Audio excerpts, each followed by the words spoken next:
Olá, tudo bem? Normalmente aqui no canal você conhece a história de caminhões raros, não é mesmo? Mas hoje vai ser diferente. Você vai conhecer no detalhe a história e as especificações do D7300, o primeiro Fenemê do qual não restam sobreviventes. Isso mesmo, um caminhão extinto. Segura aí, que lá vem mais um caos no canal.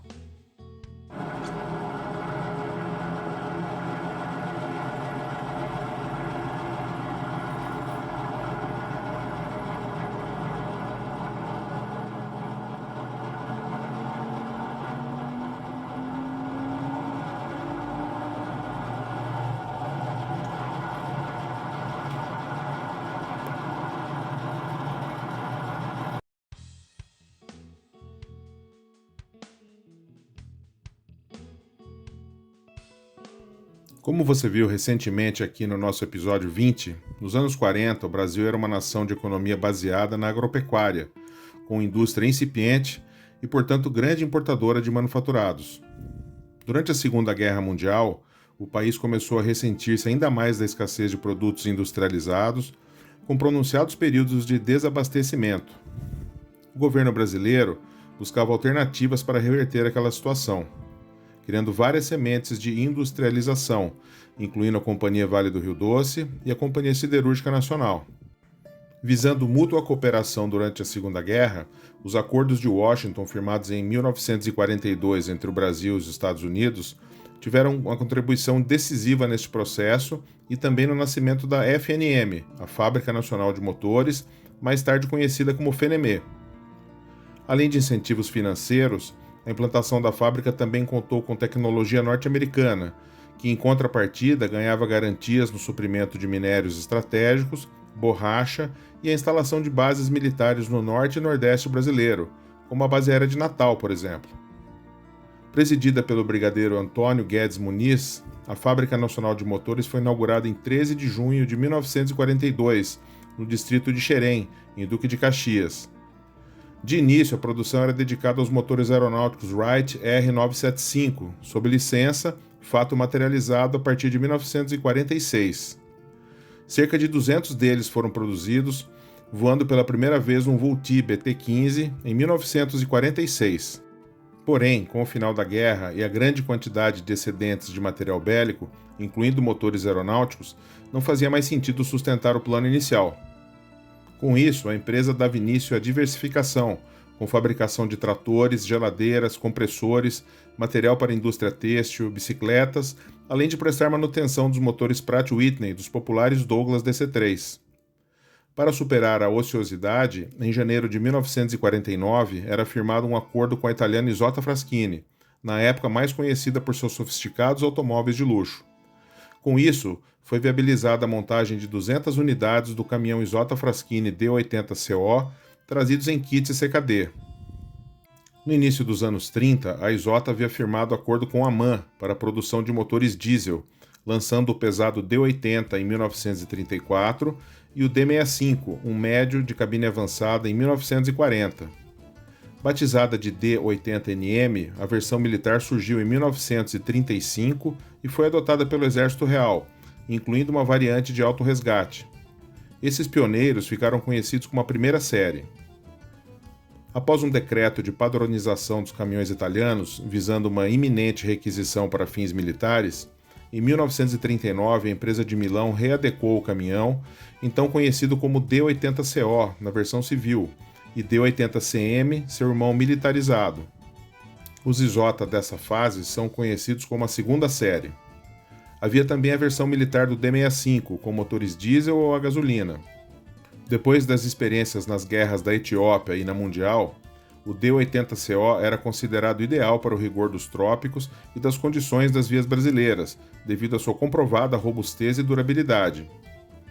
Raríssimos mesmo na Itália, os D80 tinham uma aparência bela e imponente, com o torpedo alongado e profusão de elementos de estilo, com destaque para a grade de duas seções com elementos horizontais, os superiores se prolongando com elegância pelas laterais do capô tipo borboleta.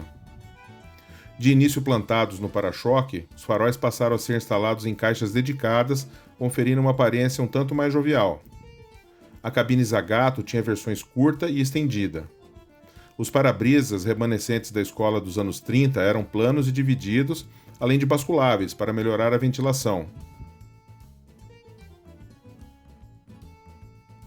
No Brasil, inicialmente designados Fenemê R80 e posteriormente D7300, em alusão à cilindrada do motor, os caminhões ganharam diversas alterações, como a conversão do sistema de direção para o lado de esquerdo, já desenvolvida para veículos de exportação, e a adição de cerca de 30% de conteúdo local, possivelmente constituído por pneus, vidros, bateria, tapeçaria, entre outros. O estilo também foi revisado e simplificado, com a supressão de alguns detalhes como os frisos e outros itens em metal polido, além da adição de emblemas Fenemê na grade dianteira e outros nas laterais do capô com a palavra Nacional. Além da cabine fechada a gato, o D7300 também era oferecido como chassi curvão, para a instalação de cabines por terceiros, como ainda era praxe na época. Com a montagem das primeiras 50 unidades, a fábrica promoveu um célebre desfile na Avenida Rio Branco, em plena capital federal, simbolizando a emergente capacidade produtiva nacional. São deste momento de glória boa parte das conhecidas e saborosas imagens remanescentes do primeiro Fenemê montado no Brasil. As especificações do D7300 primeira série aqui apresentadas foram extraídas do Manual de Uso e Manutenção de nosso acervo, que aliás não possui data de impressão. Você vai notar que as traças fizeram a festa em algumas páginas em décadas passadas, mas para nossa sorte a festa acabou. Numa das belas imagens do manual, você pode notar o chassi curvão com o tanque de combustível montado transversalmente sob o futuro assento, o painel de instrumentos montado ao centro, o enorme reservatório de ar comprimido do sistema de freios, além das longarinas de largura constante, que facilitavam o encarroçamento. Outra característica saliente era o engate de reboque. As principais características do D7300 incluíam a distância entre eixos de 4,10 metros, o peso do chassi sem cabine e carroceria de 3.900 kg aproximadamente, o peso do caminhão completo com cabine e carroceria na faixa de 5.500 kg, um peso máximo rebocável de 14.000 kg, uma carga útil de 7.500 kg, depois ampliada para 8.000 kg, com a qual ele podia subir 27% de rampa aproximadamente. O motor diesel de injeção direta tinha 6 cilindros em linha, com cilindros de 105 por 140 mm, 7,3 litros de cilindrada e desenvolvia 100 HP, a 1850 RPM. O lado esquerdo do motor, ou o lado frio, evidenciava o filtro de ar em banho de óleo, o coletor de admissão, o sistema de injeção e o cárter nervurado em alumínio para melhor arrefecimento do óleo.